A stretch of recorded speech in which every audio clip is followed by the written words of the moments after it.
A client of mine, Vincent, called me recently and he told me that he's looking for a 4-bedroom unit and his family has grown.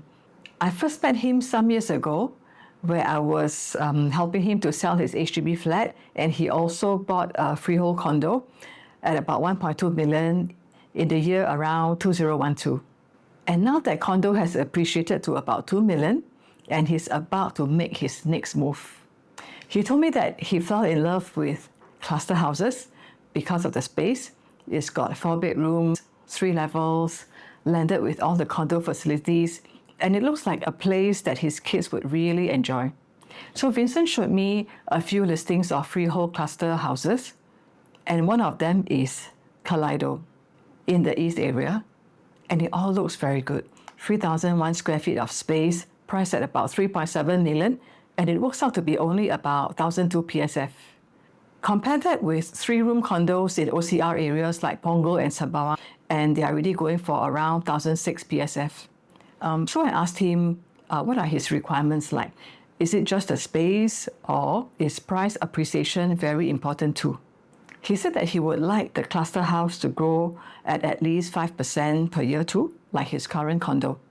So I told him that it may have lots of space for his family, but the price growth will be much slower. So I showed him the price trend of this cluster house project called Kaleido, the one he showed me, in District 15, and also the price trend of landed housing in District 15. So you can see that Kaleido has grown by only about 8.4% since 2016, and the landed houses has grown by about 64% in the same period. Also, I did some calculations for him and found that a comfortable price range for him will be between 2.5 million to 3 million. The prices of landed housing like terraces are going for at least 4 to 4.5 million, and is unfortunately out of reach for him at this moment. So why does cluster houses grow so much slower than landed property? From the outside, cluster housing and landed terrace houses look similar in that it is a house with 2 or more levels. Cluster housing is a hybrid between a condo and a landed property in that it is within a gated community and has condo facilities like swimming pool and the clubhouse. However, the most important difference is that you do not own the land individually. Instead, the entire development sits on one land title.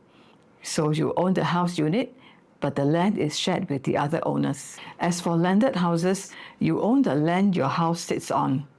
So from here, you can see it is much more valuable. The plot of land is part of your title. You have much more freedom to renovate, of course subject to ERA guidelines. There are no shared facilities or MCST, so it is no wonder that landed housing is considered the top rung of the property upgrade ladder for Singaporeans. And it is also the asset class that appreciates the strongest and is the most stable in price. So I suggested to him that perhaps he can consider 4-bedroom units either in District 19 or District 15, as these are his preferred areas. He will still have an extra room, and also the right condos will appreciate faster than the others. And also it will fit comfortably into his budget of 2.5 to 3 million. Then all his requirements will be fulfilled. I've previously done a video on the factors that high appreciation condos have in common. You can see it here or here. So in that video, I studied 10 condos which appreciated the fastest, and they all fulfill the below criteria. Number 1, these condos are within 1 km to primary schools, not necessarily the very popular ones.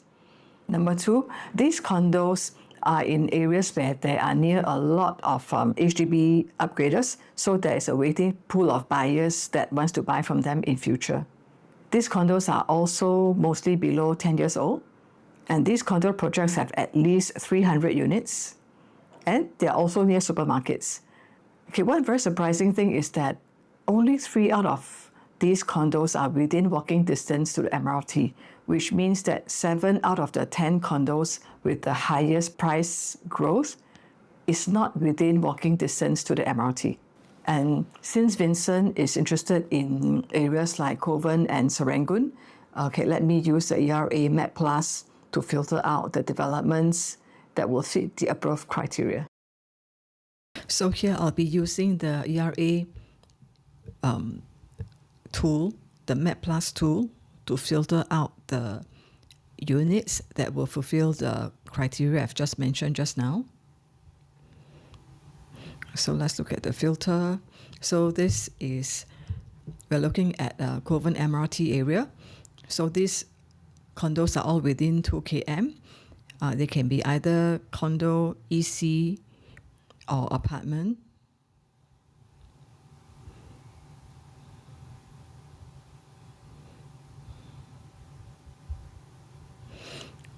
So there can be either 3-room or 4 rooms, either leasehold or freehold. The size to be at least 1,200 square feet. The TOP year is 2016 to 2026. And also the price range I've set is within 2.8 million, which will be within Vincent's budget. And also there are at least 300 units in all these condo developments. So let's see. Okay, the results are these. Number 1 is 100 Palms. Number 2, Florence Residences. Number 3, Affinity at Serangoon. Number 4, Forest Woods. And number 5, the Tembusu. And all these have been sorted according to the average annualized gains.